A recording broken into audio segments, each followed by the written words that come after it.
कोई भी वस्तु को देखते हैं तो कैसे दिखते हैं? तो कुछ बच्चों का आंसर होता है इसमें कि आंख से देखते हैं। बात सही है। तो आइए हम लोगों को फैक्ट के अनुसार समझना होगा कि कोई वस्तु को देखते हैं तो कैसे देखते हैं। तो हमारा कोई वस्तु है, मानो कि ये वस्तु है। क्या है हमारा? ये वस्तु है। मानो ये कोई भी वस्तु हो सकता है, दुनिया में कोई भी वस्तु हो सकता है। अब वस्तु का परिभाषा आप जानते हैं कि जिसमें यानी पदार्थ, वस्तु मतलब क्या? पदार्थ जिसमें भार हो, जिसमें आयतन हो, जो स्थान लेता हो, वो वस्तु कहलाता है। तो मानिए कोई भी एक्स वाई जेड कोई वस्तु होगा। अब इस वस्तु को हम देखें तो कैसे देखें, ये दिमाग में आते रहता है प्रश्न। तो आइए इसको फैक्ट के अनुसार हम समझते हैं। तो हम कोई भी वस्तु को आंख से देखते हैं, बात सही है, लेकिन प्रकाश की उपस्थिति में देखते हैं। यानी कहने का मतलब कि कोई भी वस्तु को प्रकाश की उपस्थिति में हम देखते हैं। अब प्रकाश की उपस्थिति में प्रकाश कैसे दिखता है? तो मानो प्रकाश आता है कहां से? तो सूर्य, जानते हो सूर्य से हमें प्रकाश आती है। तो मानो ये हमारा क्या है? सूर्य है। क्या है? सूर्य है। मानो क्या है हमारा? ये सूरज है। हम जानते हैं सूर्य के प्रकाश में 7 रंग होती है। अब ये सूर्य के प्रकाश ये वस्तु पर पड़ी, मानो ये क्या है? सूर्य की किरणें हैं, यानी प्रकाश। क्या है?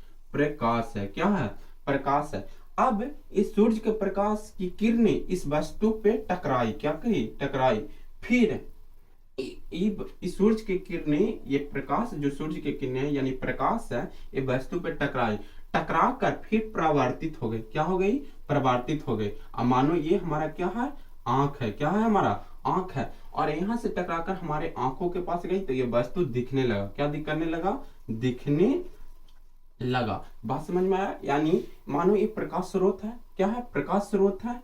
ये प्रकाश स्रोत इस वस्तु पे पड़ी, मतलब ये वस्तु है, इस वस्तु पे पड़ी और यह पुनः टकरा कर इस पे पड़ी, फिर परावर्तित होकर क्या होकर? परावर्तित होकर आंखों के पास गई। तब आंख इस वस्तु को देख पाया। यही हमारा फैक्ट है कि कोई भी वस्तु को हम देखते हैं किसकी उपस्थिति में? प्रकाश की उपस्थिति में। वो वस्तु कैसे दिखती है? तो मानो ये सूर्य का प्रकाश इस वस्तु पे पड़ी, फिर वह परिवर्तित हो गई, परिवर्तित होकर आंख के पास आती है तो वस्तु हमें दिखने लगता है। यही हमारा फैक्ट है। और बहुत सारे बच्चों को ये प्रश्न होता है कि खतरे के निशान लाल के क्यों दिया जाता है, मतलब लाल ही क्यों होता है और अदर कलर क्यों नहीं होता? तो आइए हम उसको भी फैक्ट के अनुसार समझाने का प्रयास करते हैं।